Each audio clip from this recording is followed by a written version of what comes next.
Uzbekistan, پھر آگے چلیے عالم عرب، افریقہ کا پورا شمالی علاقہ، افریقہ کا تقریباً سارا وسطی علاقہ، یہ سب کیا ہے؟ کتنا بڑا رقبہ ہے، اور ہر طرح کی نعمت اللہ نے دی ہے۔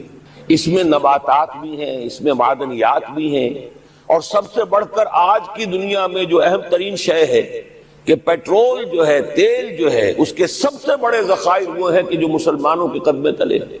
اتنی تعداد میں ہونے کے باوجود، اتنے وسائل کے پر بظاہر قابض ہونے کے باوجود، سوال یہ ہے کہ کیا آج دنیا میں امت مسلمہ کو عزت حاصل ہے یا یہ ذلیل ہے؟ اسے غلبہ حاصل ہے یا مغلوب ہے؟ اسے کوئی دنیا میں وقار حاصل ہے یا یہ بالکل بے وقار ہو کر رہ گئی ہے؟ یہ بات ہے جو ہمارے سمجھنے کی ہے آج کیوں ذلیل کہ کل تک نہ تھی پسند، گستاخی فرشتہ ہماری جناب میں۔ اس وقت صورت یہ ہو چکی ہے، آپ کو معلوم ہے کہ ہر جگہ پر پسماندگی کا نشان مسلمان ہیں۔ ہمارے سارے وسائل پر دوسروں کا قبضہ ہے۔ ایک ہی شے رہ گئی تھی، تیل، خلیج کا تیل، اس پر بھی آ کر امریکہ کی فوجیں ان کے سر پر بیٹھ گئی ہیں۔ سارا کا سارا تیل اب ان کے قبضے میں۔ ادھر خلیج کے دہانے کے دونوں طرف وہ اپنے مورچے بنا رہے ہیں تاکہ یہاں کسی کا داخلہ نہ ہو سکے۔ بڑے بڑے جتنے لوگ ہمارے ہیں ان سب کی دولت ان کے پاس ہے۔ کہنے کو تو سلطان آف برونائی دنیا کا امیر ترین آدمی ہے، لیکن دولت ہے کہاں اس کی؟ انویسٹڈ تو وہی ہے، اسی کے بینکوں میں ہے، انہی کی کمپنیوں میں ہے، کسی کے پاس کچھ نہیں ہے۔ سعودی عرب کے کوئی ڈالر دے تو کہاں ہے؟ جیسے شہنشاہ ایران کا جو اثاثہ تھا، سرمایہ تھا، جو سارا کا سارا انہوں نے جو ہے وہ فریز کر لیا۔ تو یہ دولت تو ساری وہی ہے۔ کہنے کو ہے کہ آپ کے اکاؤنٹ میں اتنا روپیہ ہے، لیکن سوال یہ کہ وہ اکاؤنٹ فی الواقع کس کے قبضے میں؟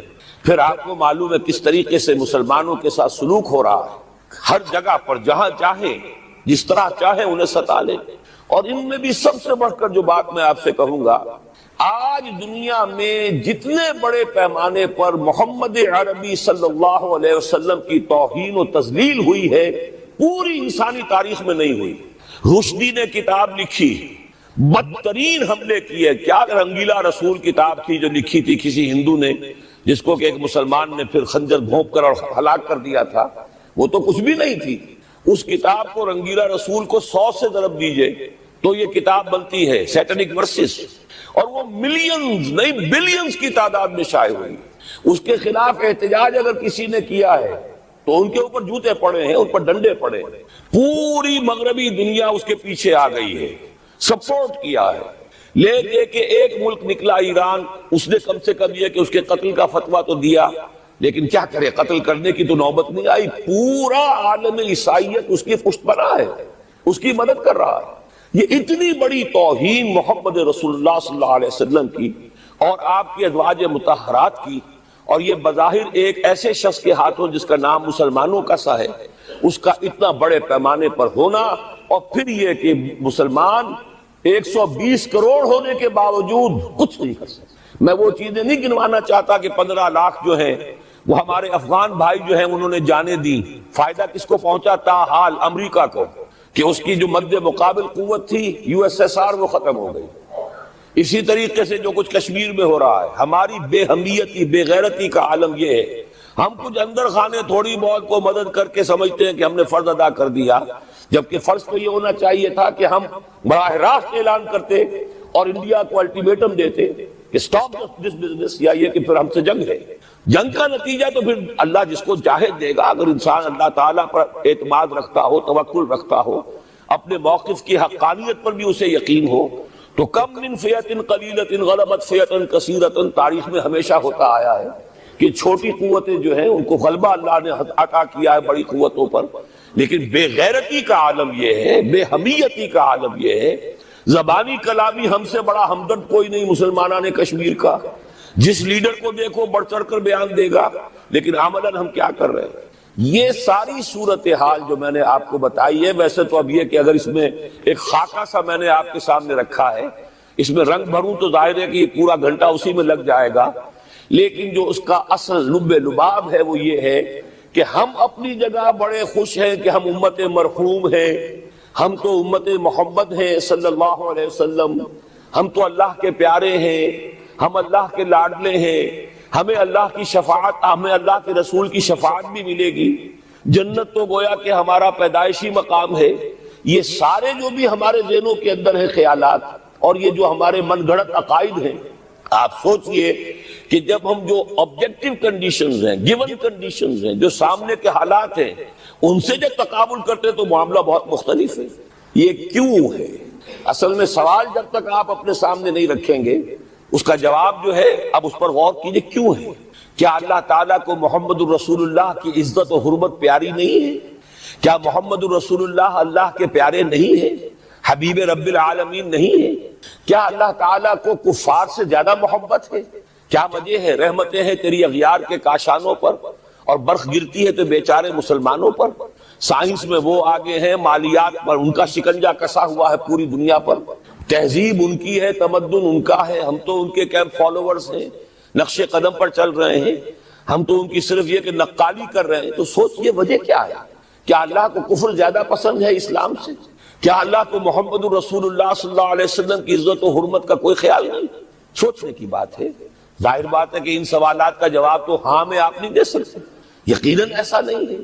بہرحال وہ کافر ہیں، وہ اللہ کو نہیں مانتے، اللہ کے رسول کو نہیں مانتے. چلیے اللہ کو کسی نام سے مان لیا، گاڈ کہہ دیا، لیکن اللہ کے رسول کو تو نہیں مانتے. ایمان کا سارا دار و مدار تو رسالت پر ہے. اللہ کے اس کلام کو تو نہیں مانتے، اور اس کے باوجود ان کے لیے عزت ہے. رحمتیں ہیں تیری اغیار کے کاشانوں پر، برف گرتی ہے تو بیچارے مسلمانوں پر. یہ ایک لمحہ فکریہ ہے، یہ سوچنے کی بات ہے کہ ایسا کیوں ہے. اس کا جو جواب میں یا بنی اسرائیل اذکروا نعمتی التی انعمت علیکم واوفوا بعہدی اوف بعہدکم وایای فارہبون. بنی اسرائیل، چونکہ یہ لفظ پہلی مرتبہ قرآن مجید میں آ رہا ہے تو یہاں تھوڑی سی وضاحت کرنی ہوگی. ابن جو عربی میں بیٹے کے لیے آتا ہے ابن، اس میں جو شروع کا حمزہ ہے یہ در حقیقت اضافی ہے. اصل لفظ جو ہے بے نون پر مشتمل ہے، اسی لیے اس کی جمع سالم آتی ہے بنون. قرآن مجید میں المال والبنون زینت الحیات الدنیا، تو یہ جو اس کی جمع سالم ہے وہ در حقیقت بنون ہے. اور پھر اس کی حالت نسبی اور حالت جری بنین ہوگا، اور جب یہ مضاف بن جائے گا تو اس کا وہ نون گر جائے گا. تو اے بنی اسرائیل، اے اسرائیل کی اولاد. لفظی ترجمہ ہوگا اے اسرائیل کے بیٹوں، لیکن یہ کہ مراد اولاد ہے. اس میں برسبیل تغلیب اگرچہ خطاب مردوں سے ہو رہا ہے جیسے کہ قرآن مجید میں اکثر و بیشتر ہے، لیکن یہ کہ اس میں خواتین بھی شامل ہیں. تو یا بنی اسرائیل، اے اسرائیل کے بیٹوں. اسرائیل سے مراد کیا ہے؟ اس پر اتفاق ہے، اجماع ہے. حضرت یعقوب کا یہ لقب ہے. البتہ یہ لفظ بنا ہے اسر اور ایل دو سے مل کر. ایل کا لفظ جو ہے وہ عبرانی زبان میں الہ کے لیے ہے. الہ اور ایل ویسے بھی قریب قریب ہیں، اسی لیے تمام فرشتوں کے نام جبرائیل، میکائیل، اسرائیل، یہ تمام الفاظ کے ساتھ جو ایل آتا ہے یہ در حقیقت اسماعیل بھی سما اور ایل. چونکہ حضرت ابراہیم علیہ السلام نے دعا کی تھی پروردگار بیٹا عطا فرما، اس اعتبار سے جب اللہ تعالیٰ نے بیٹا عطا فرمایا تو اسماعیل نام رکھا، یعنی اللہ نے سن لیا. جیسے ہمارے ہاں دیہات میں یہ خاص طور پہ جانگلی علاقہ جو کہلاتا ہے، اللہ ڈوایا، اللہ سنیا، یعنی یہ اللہ نے جس کے بارے میں ہماری دعا سنی اور ہماری استدعاء کو قبول فرمایا. تو یہ گویا کہ اسماعیل کے معنی یہ ہے. تو اسرائیل جو ہے اسر اور ایل سے مل کر بنا ہے. عبرانی اور عربی زبان کے بارے میں یہ اختلاف ہے. ایک رائے تو یہ ہے کہ ماں بیٹی کا رشتہ ہے، عربی زبان عبرانی سے نکلی ہوئی، لیکن زیادہ اکثر محققین کی رائے یہ ہے کہ یہ دونوں بہنیں ہیں. کوئی اور کامن زبان تھی، سیمیٹک لینگویج ابتدائی، جس سے کہ یہ دونوں زبانیں پھر وجود میں آئی ہیں. گویا کہ ان کے درمیان رشتہ جو ہے وہ بہنیں ہونے کا ہے، ماں اور بیٹی کا نہیں ہے. لیکن ظاہر بات ہے کہ مشابہت اور ان کے اندر جو ہے قرب جو ہے اور مناسبت وہ بہت نمایاں ہے. اسر کے دو ترجمے کیے ہیں. یہودی علماء تو اس پر بہت زیادہ جزم کے ساتھ قائم ہے کہ اسر سے مراد ہے بطن، یعنی رجل عظیم، جواں مرد، بہت باہمت انسان. اس لیے کہ ان کے ہاں یہ عقیدہ ہے اور بڑی تحریف جو ہوئی ہے تورات میں، اس میں ایسی ایسی باتیں بھی ہیں. حضرت یعقوب کی جو مدح کی گئی ہے اس میں اس حد تک مبالغہ ہے کہ حضرت یعقوب کی اللہ تعالیٰ کے ساتھ کشتی ہوئی اور اللہ کو پچھاڑ لیا حضرت یعقوب نے. تو معلوم یہ ہوا کہ یہ تو بڑے بہادر اور بہت جری انسان، اس اعتبار سے وہ بطل اور رجل کا ترجمہ کرتے ہیں اسر کا. لیکن یہ کہ صحیح ترجمہ جو ہے وہ اسر کا ہے بندہ، عبد. اس لیے کہ عربی کا لفظ جو بنا ہے اسیر، اسیری، کوئی کسی کا غلام ہے، اسیر. اسی سے لفظ اسرہ بنا ہے. اسرہ ہے کنبہ. کنبہ بھی آپس میں جڑا ہوا ہوتا ہے، ان کے بندھن ہوتے ہیں دوستی کے، محبت کے، اخوت کے. تو اسی طریقے سے یہ اسر کا لفظ آتا ہے کسی بندھن کے لیے۔ اسیر جو ہے پچھلے زمانے میں جبکہ جیلوں کا رواج نہیں تھا تو اگر کسی شخص کے ذمے کسی کی کوئی رقم ہوتی تھی دینی تو اس شخص کو اس کے حوالے کر دیتے تھے، وہ اس کا ذاتی قیدی ہوتا تھا، ذاتی اسیر، اس کی تحویل میں رہتا تھا، جب تک کہ اس کے اعزاء اقارب آ کر وہ رقم ادا نہ کر دے وہ شخص اس کی تحویل میں رہتا تھا، وہ اس کا اسیر ہوتا تھا۔ اس اعتبار سے غلام کے معنی میں یہ لفظ جو ہے مستعمل ہے، تو اسرائیل کا ترجمہ ہوگا عبداللہ۔ اذان تو میں عرض کر رہا تھا کہ اسرائیل کا ترجمہ ہوا عبداللہ، گویا کہ اب تک ہم نے یا بنی اسرائیل کا ترجمہ کیا اے اللہ کے بندے کی اولاد، مراد ہے حضرت یعقوب علیہ السلام۔ حضرت یعقوب حضرت اسحاق کے بیٹے ہیں، حضرت اسحاق حضرت ابراہیم علیہ السلام کے دوسرے بیٹے ہیں۔ حضرت ابراہیم کو پہلا بیٹا اللہ نے عطا فرمایا اسماعیل، اسی لیے میں عرض کر چکا ہوں سما اور ایل سے مل کر بنا ہے۔ جو دعا کی تھی انہوں نے، اس دعا کا پہلا جواب جو ملا ہے اللہ تعالیٰ کی طرف سے، اس کی مقبولیت کا جو ظہور ہوا وہ حضرت اسماعیل کی شکل میں۔ پھر یہ کہ حضرت سارہ کو بھی اللہ تعالیٰ نے اولاد دی اور حضرت اسحاق پیدا ہوئے۔ اس وقت یہ جو بشارت دی گئی ہے قرآن مجید میں متعدد مقامات پر آگے چل کر آئے گا کہ حضرت سارہ کے ہاں بھی اولاد ہونے کی جو بشارت حضرت ابراہیم علیہ السلام کو فرشتے دینے آئے تھے، اسی میں یہ بھی تھا کہ نہ صرف یہ کہ تمہیں ایک بیٹا عطا ہوگا بلکہ اس کے بعد پوتا بھی عطا ہوگا، گویا کہ ایک بہت جلیل القدر پوتا۔ اس اعتبار سے ایک رائے یہ ہے کہ یعقوب عقب سے بنا ہے، گویا کہ بشارت میں پہلے ہی سے شامل تھا حضرت یعقوب علیہ السلام کا ذکر بھی کہ اسحاق کے بعد اسحاق کے ہاں ایک بہت جلیل القدر بیٹے کی ولادت ہوگی اور اس کا نام یعقوب ہوگا، یعنی اسحاق کے بعد آنے والا، بیٹے کے بعد جو پوتا آتا ہے۔ لیکن یہود کی رائے یہ ہے کہ حضرت یعقوب پیدا ہوئے ہیں اپنے بھائی عیسو کے ساتھ، یہ تمام بیٹے ہیں حضرت اسحاق علیہ السلام کے، دو بیٹے پیدا ہوئے بیک وقت، جڑواں بھائی۔ پہلے حضرت عیسو کی ولادت ہوئی ہے اور تورات کے الفاظ یہ کہ یعقوب اپنے بھائی عیسو کی ایڑیاں پکڑے ہوئے تولد ہوا، تو چونکہ حضرت عیسو کے بعد حضرت یعقوب کی ولادت ہوئی ہے تو گویا کہ اس وجہ سے ان کا نام حضرت اسحاق نے یعقوب رکھ دیا، عقب میں آنے والا، بعد میں آنے والا۔ بہرحال حضرت یعقوب علیہ السلام کے پھر 12 بیٹے ہیں جن کی تفصیل پوری موجود ہے۔ یہ تاریخ جو ہے بڑی ریکارڈڈ ہے، اس لیے کہ بنی اسرائیل کی یہ تاریخ جو ہے books of the old testament میں اس کی پوری تفصیل موجود ہے۔ 4 بیویاں تھی حضرت یعقوب علیہ السلام کی جن سے 12 بیٹے ہوئے، 3 بیویوں سے 10 بیٹے تھے اور سب سے چھوٹی بیوی سے 2 بیٹے تھے حضرت یوسف اور بنیامین، اور ان دونوں سے حضرت یعقوب علیہ السلام کو بڑی محبت تھی۔ حضرت یوسف سے چونکہ یہ تاریخ شروع ہوتی ہے اس اعتبار سے کہ انہیں ان کے بھائیوں نے کنویں میں ڈالا، پھر اللہ تعالیٰ نے وہاں سے ان کے نکلنے کا سامان کیا، پھر مصر پہنچایا، پھر مختلف مراحل سے گزار کر انہیں وہاں ایک بہت اونچی پوزیشن تک پہنچایا۔ تو حضرت یوسف علیہ السلام سے اس اعتبار سے ان کی تاریخ شروع ہوتی ہے۔ 1906 قبل مسیح میں حضرت یوسف علیہ السلام کی پیدائش ہے، جہاں تک صحیح اندازہ کیا جا سکا ہے۔ یوں سمجھئے کہ آج سے تقریباً 4000 سال قبل یہ حضرت یوسف کی پیدائش ہے، اور حضرت یوسف پڑ پوتے ہیں حضرت ابراہیم کے۔ ان میں اگر آپ 200-250 سال کا اور اضافہ کریں تو آج سے کوئی 4,2500 سال قبل کی شخصیت بنتے ہیں حضرت ابراہیم علیہ السلام۔ حضرت یوسف کے زمانے میں پھر جیسے کہ وہ تفصیل سورہ یوسف میں آئے گی، یہ پورا خاندان آ کر کنعان میں تھے لیکن وہاں سے آ کر مصر میں آباد ہو گئے۔ مصر میں ان کا بڑا اعزاز ہوا، اکرام ہوا۔ اس کے خاص حالات تھے کہ مصر میں اس وقت جو بادشاہت تھی وہ اصل مصر کے لوگوں کی نہیں تھی، بلکہ یہ بھی سیمیٹک لوگ تھے جو جا کر جنہوں نے عراق وغیرہ کے علاقے سے ہی جا کر انہوں نے فتح کیا تھا مصر کو، لہذا انہیں فرعون نہیں کہا گیا قرآن مجید میں، وہ فرعونہ کا خاندان نہیں ہے بلکہ وہ تاریخ میں ہکسوس کنگز کہلاتے ہیں۔ تاریخ مصر میں وہ 15واں خاندان کہلاتا ہے وہاں کے بادشاہوں کا، 15th ڈائنیسٹی، اور یہ چونکہ لوکل نہیں تھا اس لیے ان کو فرعون نہیں کہا جائے گا بلکہ یہ ہکسوس کنگز چرواہے بادشاہ تھے کہ جو عرب کے ان علاقوں سے آئے تھے جزیرہ نما سے، اور وہاں سے وہ چرواہے تھے۔ ان کا تو پیشہ ظاہر بات ہے صحرا میں کیا ہوتا ہے، بھیڑیں بکریاں پالنا، لیکن انہوں نے آ کر مصر کو فتح کیا، وہاں ان کی بادشاہت ہو گئی۔ محسوس ایسا ہوتا ہے کہ ایک سیاسی پہلو موجود تھا۔ وہ جو بادشاہ مصر نے جس طریقے سے اعزاز کیا ہے حضرت یوسف علیہ السلام کا، پھر جو اختیار دیا، جو اقتدار دیا، جو ان کو حیثیت دی، پھر انہیں اجازت دی کہ اپنے پورے خاندان کو بلا لیں، اور پھر مصر کا بہترین جو زرخیز ترین علاقہ تھا وہ انہیں عطا کر دیا کہ یہاں آباد ہو جاؤ۔ جشن کا علاقہ، یا گوشن بھی کہتے ہیں، جشن بھی کہتے ہیں۔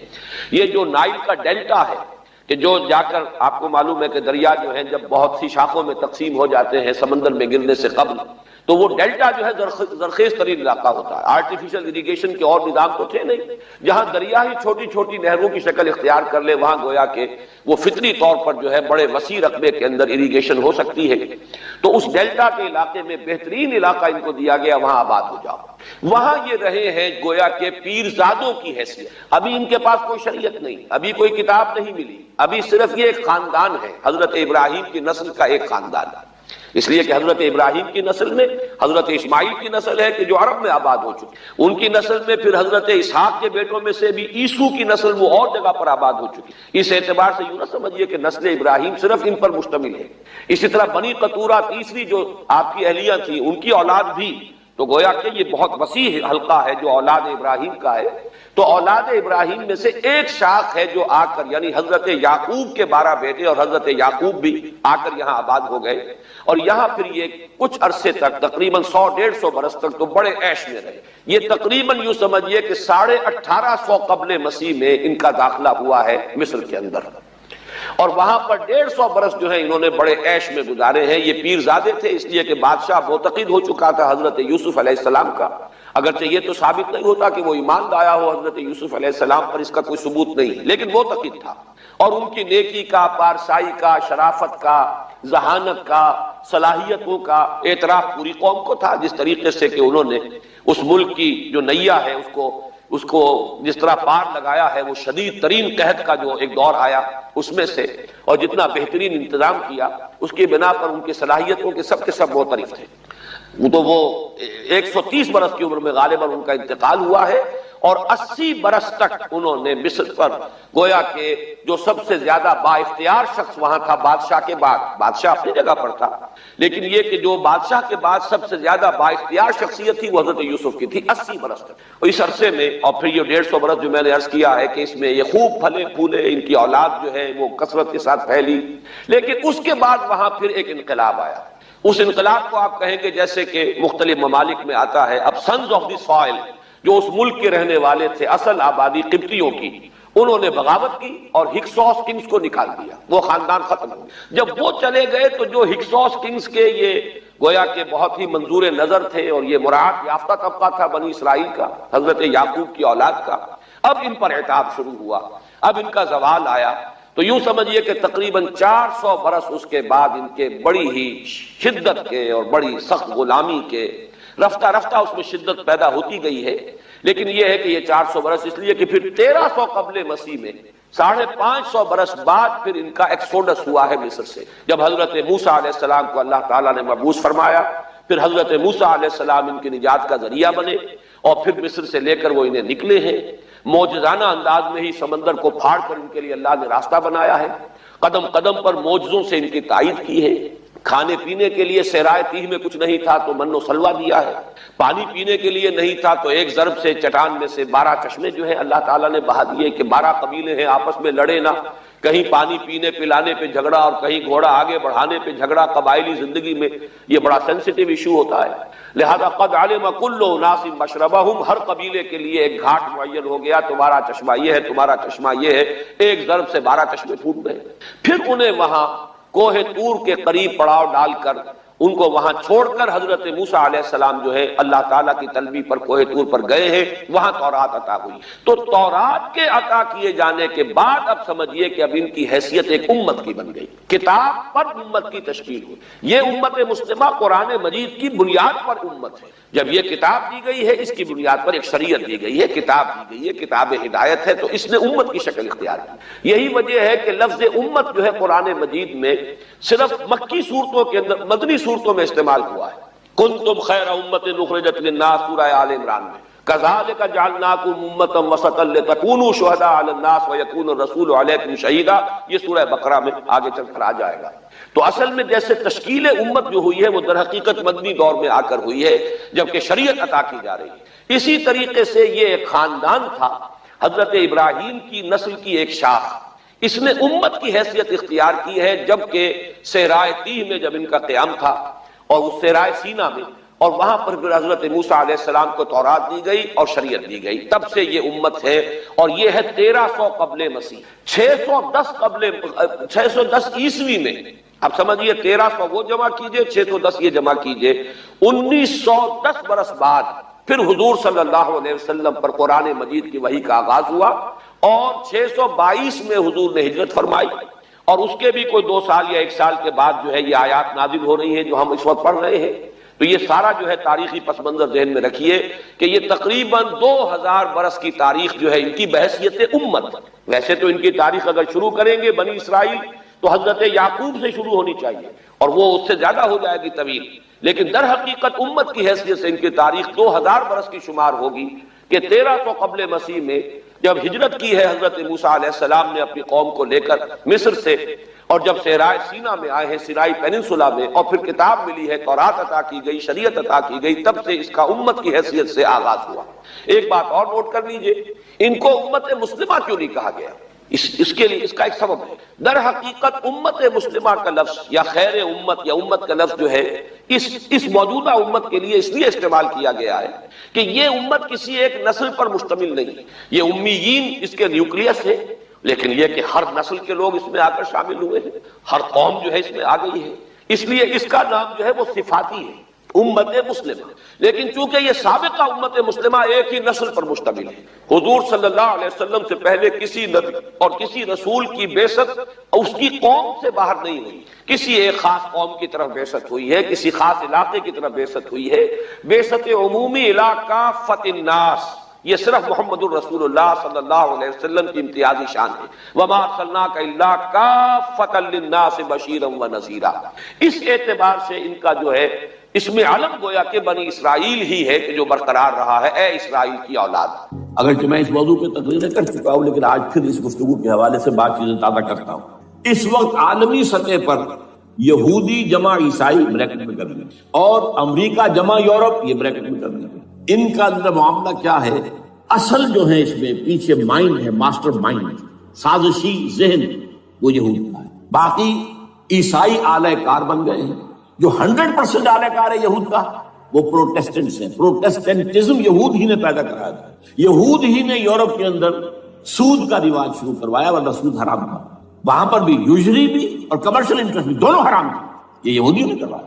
اور پھر پہلا بینک بنوایا ہے انگلستان کے اندر، بینک آف انگلینڈ. اور جو پوپ کے خلاف بغاوت کرائی تو پہلی بغاوت ہوئی انگلستان کے اندر، جو چرچ آف انگلینڈ علیحدہ ہو گیا پوپ سے، اور اسی کو یہودیوں نے قرار دیا یہ ہمارا ماڈرن اسرائیل ہے. یہ اسرائیل ہمیں دیا ہے گاڈ نے، یہ جو ہے برطانیہ. اس کے کچھ عرصے کے بعد یہی جو ہے ایکسوڈس ہوا ہے اور وہ امریکہ میں جا کے آباد ہوئے. لہذا امریکہ کو بھی جیوز نے کہا ہے دس از another اسرائیل، یہ ہے ہمارے اصل اسرائیل، ماڈرن اسرائیل یہ ہے. اس لیے کہ جو انہیں وہاں پر اقتدار حاصل ہوا ہے، جو قوت حاصل ہوئی ہے، جس قدر دولت انہوں نے وہاں جمع کی ہے، وہاں کے جس طریقے سے جکڑ لیا ہے حکومتوں کو، فرنگ کی رگے جہاں پنجائے یہود میں ہے. ٹھیک 100 سال پہلے علامہ اقبال یہ مشاہدہ کر کے آ گئے تھے یورپ میں، اور کون دیکھنے والا تھا کہ وہاں کیا ہو رہا ہے، بیہائنڈ دی سین کیا ہے، سامنے کیا ہے، پردے کے پیچھے کیا ہے. فرنگ کی رگے جہاں پنجائے یہود میں. اس وقت فرنگ کا امام تھا برطانیہ، یہ وہ سلطنت تھی جس پر سورج کبھی غروب نہیں ہوتا تھا. آج وہ فرنگ کا امام امریکہ. یہ برطانیہ تو اب وہ جو ایک نظم ہے کہ بچپن میں پڑھی تھی، London bridge is going down going down going down, اس کی مثال ہے. برطانیہ کی کوئی حیثیت ہی نہیں، ورلڈ پاور کی حیثیت نہیں ہے، وہ تو چھوٹا بھائی اس کو بنا رکھا امریکہ نے اپنا. تو اس حیثیت سے جو ہے اس کی کوئی حیثیت ہے، ورنہ کوئی اور حیثیت نہیں. بہرحال ان دونوں میں یہ ہے کہ پیچھے ماسٹر مائنڈ، سازشی ذہن، پلاننگ، اسکیم ساری یہودی. اعلی کار امریکہ سب سے بڑھ کر، اس کے بعد برطانیہ، اور اس میں اصل پروٹیسٹنٹس، ان میں بیپٹسٹ، ان میں اس سے بھی آگے بڑھ کر ایونجلسٹ، جن کو کہتے ہیں بورن اگین کرسچنس، جن کو کہتے ہیں نیو کنزرویٹو کرسچنس. یہ تمام اصطلاحات آپ اخبارات میں پڑھتے ہوں گے، ان کو گروپ کرنا. یہ اصل اعلی کار. ان کو ایک نیا نام دیا گیا ہے کرسچین زائنسٹ. ایک یہودی زائنسٹ ہیں، سارے یہودی زائنسٹ نہیں ہیں، بہت سے یہودی ہیں جو یہ زائنسٹ کے مخالف ہیں. چنانچہ میری ہوسٹن میں ملاقات ہوئی تھی ڈاکٹر وشوگراڈ، بہت بڑا پروفیسر ایمیریٹس یہودی. لیکن یہ کہ اس نے کہا، بڑے اجتماع میں کہا، ہمارا اجلاس تھا وہاں پر، ہم نے یہ جو ہے بلایا تھا ایک یہودی ایک عیسائی اور ایک مسلمان، تینوں جو ہیں وہ تقریریں کریں. نے کہا تھا کہ وی آر ناٹ سپورٹنگ اسرائیل. اس نے وہ عیسائی جو آیا ہوا تھا پروفیسر، اس نے کہا they are supporting Israel, we are not supporting Israel. اسی طرح میری جو ہوئی تھی round table conference, round table, اس میں ایک یہودی پروفیسر تھے، وہ ہسٹری کے پروفیسر، میں نام بھول رہا ہوں ان کا. انہوں نے کہا آئی ایم اینٹی زائنسٹ، میں زائنسٹ کے خلاف ہوں.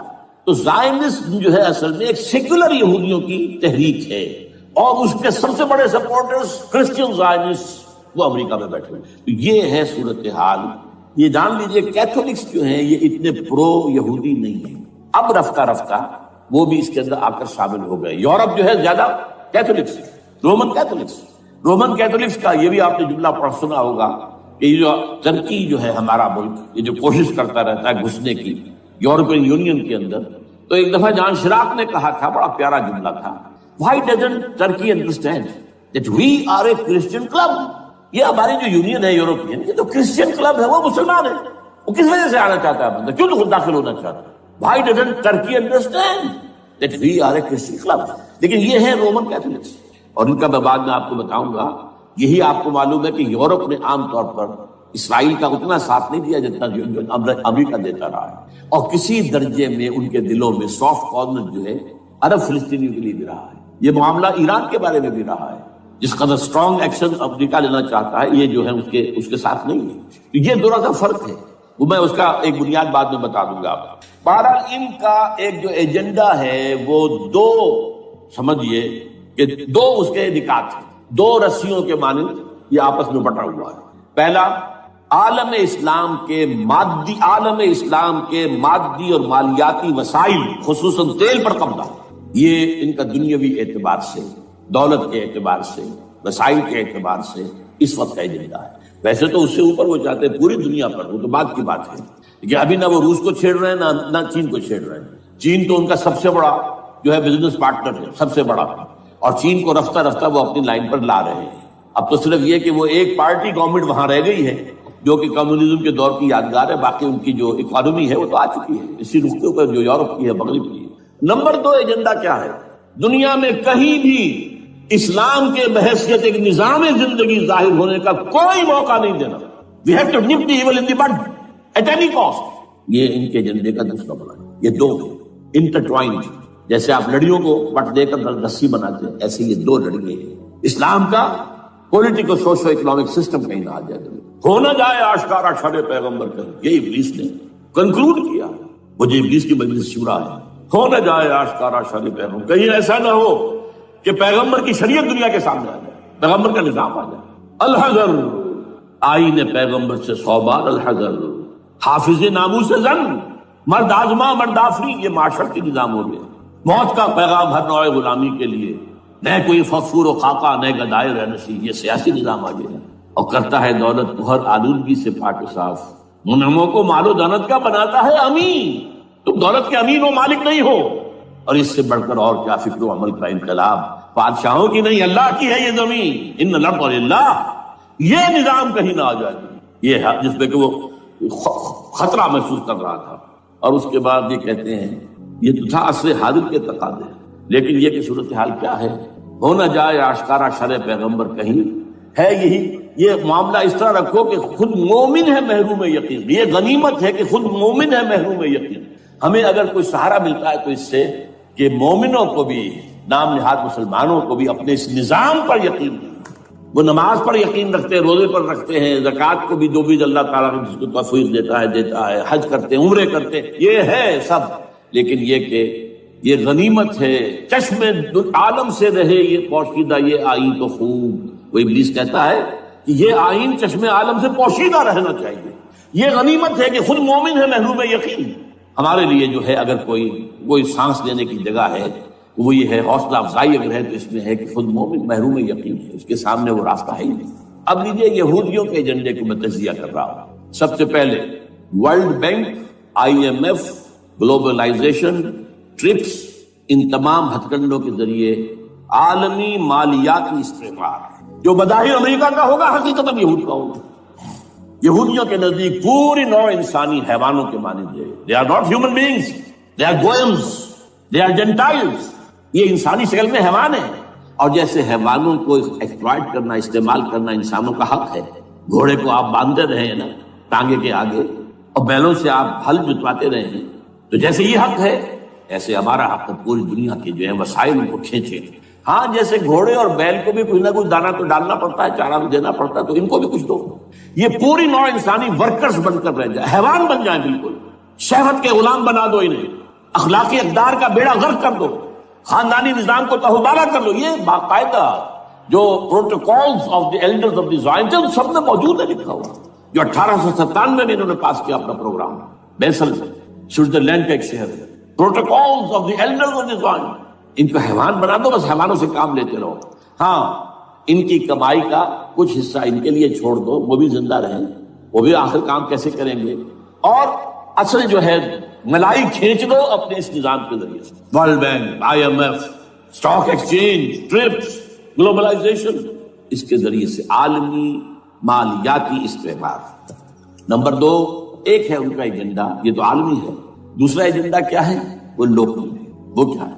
گریٹر اسرائیل کا قیام، جس میں مصر کا سارا زرخیز علاقہ شامل ہوگا، جو ڈیلٹا کا علاقہ کہلاتا ہے، جہاں کے اس وقت کے بادشاہ نے، حضرت یوسف علیہ السلام کے زمانے کے بادشاہ نے، وہ فرعونہ کے خاندان میں سے نہیں تھا، وہ عرب تھا، عربوں ہی سے کسی وقت کوئی قوم آئی تھی جو کہ مصر پر قابض ہو گئی تھی، اس نے حضرت یوسف کے خاندان کو لا کے وہاں آباد کیا، بہترین جشن کا علاقہ کہلاتا ہے، بہترین۔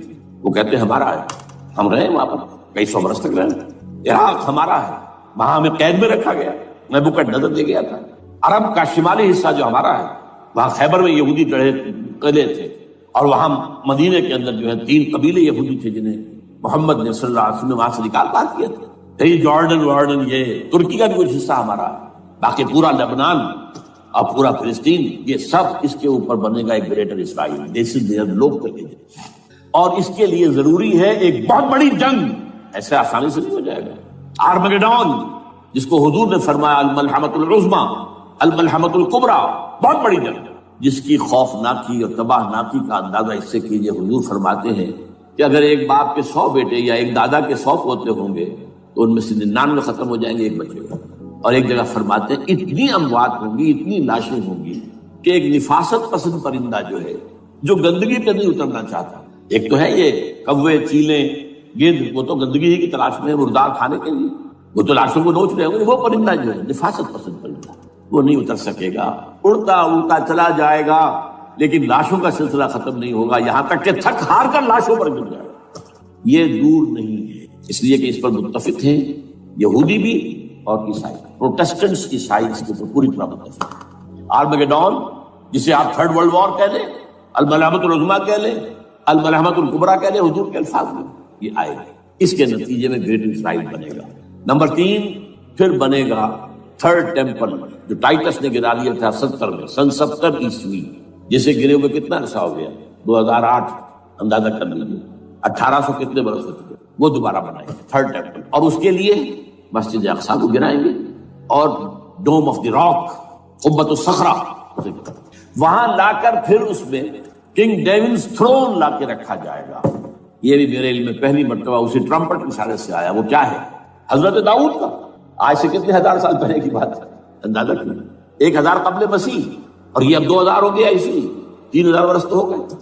وہ کیا تھا؟ ایک پتھر تھا جس پر بٹھا کر حضرت داؤد کی تاج پوشی کی گئی، پھر اسی پر حضرت سلیمان کی تاج پوشی، پھر اسی پر ان کے بادشاہ آتے رہے، تاج پوشی ہوتی گئی۔ ٹائٹس نے جب گرایا ہے سن 70 عیسوی میں، یروشلم کو برباد کیا، 1,33,000 یہودی ایک دن میں قتل کیے، ایک دن میں، باقی نکال دیا، بھاگ آیا۔ اس کو کہتے ہیں diaspora, that started in 70 AD، یہ منتشر ہو گیا، جس کا جہاز سنگھ سمایا چلا گیا، یورپ میں چلے گئے، شمالی افریقہ میں، مسلمان ملکوں میں، انڈیا میں آ گئے، ایران میں آ گئے، سب جگہ وہاں سے نکال دیے گئے، ڈائسپورا۔ بہرحال وہاں سے وہ ٹائٹس وہ پتھر لے گیا، وہ روم میں لے گیا، روم سے کسی طرح وہ آئرلینڈ پہنچ گیا۔ آئرلینڈ پیور کیتھولک ملک ہے، آپ کو معلوم ہے، اور وہاں پر پروٹیسٹنٹس کی اور کیتھولکس کی جنگیں ہوتی رہتی ہیں۔ کبھی بھی شیعہ سنی مسلمانوں کی اس طور سے خانہ جنگی نہیں ہوئی ہے جیسے کہ وہاں ان دو عیسائیوں میں کیتھولکس اور پروٹیسٹنٹس میں ہوتی ہے۔ وہ رومن کیتھولک ملک ہے۔ وہاں سے وہ انگلینڈ میں آیا، انگلینڈ میں جب آ گیا، بلکہ وہاں سے اسکاٹ لینڈ سے انگلینڈ میں پھر اس کو ایک کرسی کے اندر اس کی سیٹ کی حیثیت سے بنا کر ایک تھرون کی شکل دے دی گئی، اور وہ جو ویسٹ منسٹر ایبے ہے، برطانیہ کے پارلیمنٹ کے ساتھ جو چرچ ہے ویسٹ منسٹر ایبے، وہاں اس کو لا کے رکھ دیا گیا۔ اس وقت سے برطانیہ کے بادشاہوں اور ملکاؤں کی تاج پوشی وہاں ہوئی۔ تو ایک یہ ہے کہ پھر اس کو لا کر وہاں رکھیں گے۔ اب یہاں سے اختلاف ہے، یہ نوٹ کر، یہاں تک عیسائیوں کا یہودیوں کا ایجنڈا ایک ہے، یہاں اختلاف ہے۔ یہودیوں کے نزدیک ان کا مسایہ آئے گا اور وہ وہاں بیٹھ کر پوری دنیا پر راج کرے گا۔ وہ مسایہ جس کی خبر دی گئی تھی شروع کی کتابوں میں، جو تورات کی اب ابتدائی کتابیں ہیں، وہ تو حضرت مسیح کی شکل میں آ گئے۔ دی پروفیسی واز فلفلڈ۔ یہودیوں نے نہیں مانا، انہیں تو قرار دیا جادوگر ہے، کافر ہے، مرتد ہے، ولد الزنا ہے، اور اپنے بس پر سولی پر چڑھا دیا۔ وہ دوسری بات ہے، اللہ نے کیا کیا وہ ایک علیحدہ مسئلہ ہے۔ چنانچہ یہ کہ دی سچویشن از ویکنٹ، وہ مسیحا کی جگہ ابھی باقی ہے ان کی، and they are waiting for ہم۔ تو وہ آئے گا اور وہ یہاں اس تخت داؤد پر بیٹھ کر پوری دنیا پر ہوگا۔ عیسائیوں کا کہنا کیا ہے کہ در حقیقت حضرت مسیح نازل ہوں گے، سیکنڈ کمنگ آف جیسس، جس کو ہم بھی مانتے ہیں۔ اگر کہ ہوگا کیسے، حالات و واقعات کا کیا ہمارے نزدیک رنگ ہے وہ کچھ مختلف ہے، وہ ویسے بیان نہیں کر سکتا۔ حضرت مسیح علیہ السلام پھر اس تخت پر بیٹھیں گے ان کے عیسائیوں کے مطابق۔ چنانچہ پوپ جو مر گیا ہے، پال سیکنڈ، اس کو یہ ٹرمپٹ والے کہتے ہیں شیطان، اور ان کا کہنا یہ ہے کہ اس شیطان نے the old ancient Roman holy Roman empire کو ریوائیو کیا ہے یونائٹڈ یورپ بنا کر، اور ان کا مقصد کیا ہے کہ یہ فلسطین میں ایک رومن کیتھولک حکومت قائم کرنا چاہتے ہیں۔ یہودی اپنی حکومت چاہتے ہیں جو ہے، اور وہ اپنی حکومت چاہتے ہیں، یہ ان کا کہنا ہے۔ یہ میں نہیں جانتا کہ اس میں کس حد تک ان ایک دوسرے پر الزام درست ہے، لیکن جیسے کہ آپ کو معلوم ہے کہ انڈونیشیا کے اندر بھی ہوا تھا، ایک جزیرے کو تقسیم کر دیا، ایک حصہ جو ہے اس کا وہ رومن کیتھولک ریاست بن گیا۔ شاید نائجیریا میں بھی اس طرح کا معاملہ ہوا ہے تھوڑے علاقے کے اندر، وغیرہ وغیرہ۔ تو یہ ہے، لیکن بہرحال یہ ان کا۔ عیسائیوں کا معاملہ کیا ہے؟ میں نے جیسا کہ بتایا کہ یہ تو اس ایجنڈے کے اندر متفق ہے، اور عیسائی بھی ورلڈ ڈومینیشن، مالیاتی جو ہے استعمال، اس کے لیے کوشاں ہے۔ لیکن ان کے نزدیک حضرت عیسیٰ ابن مریم آئیں گے علیہ الصلوۃ والسلام، اور وہ حکومت کریں گے۔ اس پورے ڈرامے کا اسکرپٹ پورا یہودیوں کا لکھا ہوا، اور انہی کی سازش اس پورے ڈرامے کے پیچھے ہے۔ البتہ بظاہر اس ڈرامے کا بڑا کیریکٹر جس سے آپ ہیرو کہیں وہ امریکہ ہے، اور اس کے تابع یورپ بھی ہے۔ یہ ہے عالمی سطح پر معاملہ اس وقت۔ ویسے میری 2 کتابیں جو ہے اس پر، کتابچے ہیں، 4 سال پہلے میں نے اسی مقام پر 2 تقریریں کی تھی، ایک موجودہ عالمی حالات اور اسلام کا مستقبل، وہ دوسرا حصہ جو میں اس وقت نہیں چھیڑ رہا، ہوگا کیا اصل میں، جس میں یہ ہے کہ کہیں اسلامی ریاست قائم ہو، خلافت کا نظام قائم ہوگا کہاں ہوگا یہ میں بحث نہیں کر رہا۔ حضرت مہدی کا ظہور ہوگا، وہ آئیں گے عرب کے اندر۔ پھر یہ ہے کہ وہ جو گریٹر اسرائیل کے خلاف جہاد ہوگا، اور اللہ کرے گا کہ رفتہ رفتہ یہ ممالک جو ان سے لے لیے جائیں گے، یہاں تک کہ بالآخر ایک یہودی اعلان کر دے گا میں ہوں مسیح، جس کو کہ عیسائی بھی کہتے ہیں اینٹی کرائسٹ، اور یہ کہتے ہیں یہ بیپٹسٹ بھی کہ اینٹی کرائسٹ جو ہے وہ یہودی ہوگا، جبکہ کچھ عرصے پہلے بہت بڑا پروپیگنڈا ہوا تھا کہ اینٹی کرائسٹ جو ہے، دجال جو ہے وہ تو مسلمان ہوگا، نہیں، لیکن وہ کہتے ہیں کہ ہوگا یہودی ہوگا، اور پھر اس یہودی کو قتل کریں گے حضرت مسیح، دی ریئل مسیح، اصل مسیح جو اٹھا لیے گئے درمیان میں، وہ آئیں گے، اور ان کے ہاتھوں دجال بھی قتل ہوگا، اور پھر مسلمانوں کے ہاتھوں ایک ایک یہودی ختم ہوگا، پھر ایک عالمی اسلامی ریاست قائم ہوگی حضرت مسیح کے ہاتھوں، اور وہاں پر حضرت مسیح ایک حدیث میں آتا ہے 40 برس تک پوری دنیا پر حکومت کرے گا۔ بہرحال یہ دوسرا پکچر ہے جو ہمارے سامنے، میں اس وقت کی تفصیل میں نہیں جا رہا، جو ان کے سامنے